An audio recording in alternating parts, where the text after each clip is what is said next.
جو یہ وسعت علم دی، یعنی وسیع علم دیا گیا شیطان کو بھی اور فرشتے کو بھی، روح قبض کرنے والے کو، کہتا ہے کہ جو فرشتہ ہے ملک الموت،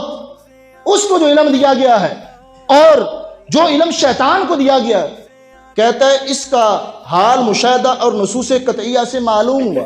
کہتا ہے یہ قرآن سے بھی ثابت ہے، حدیث سے بھی ثابت ہے۔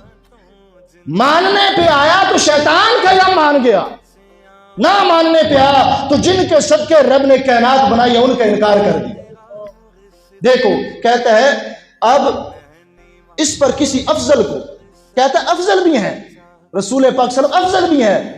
شیطان سے، افضل ہے ملک الموت فرشتے سے،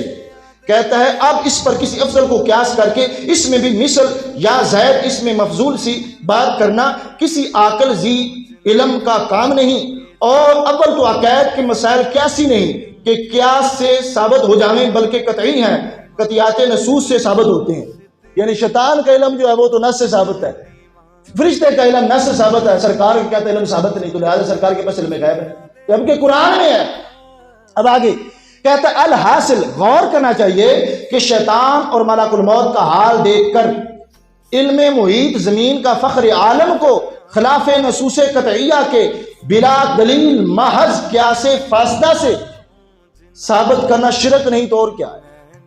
کہتا ہے شیطان کے علم مان لو، فرشتے کا مان لو، انہیں دیا گیا علم، کہتا ہے وہ شرک نہیں ہوگا کیونکہ وہ نص قطعی سے ثابت ہے، اور سرکار کے علم نص قطعی سے ثابت نہیں، لہذا جو بندہ سرکار کے علم کو مانے گا اللہ کی عطا سے بھی،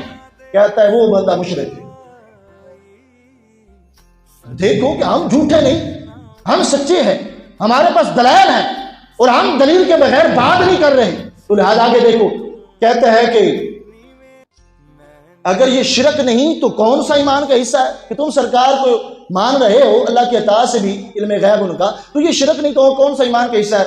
کہتا ہے شیطان اور ملک الموت کو یہ وسعت نص سے ثابت ہوئی، فخر عالم کی وسعت علم کی کون سی نص قطعی ہے کہ جس سے تمام نصوص کو رد کر کے ایک شرک ثابت ہوتا ہے۔ یہ بار بار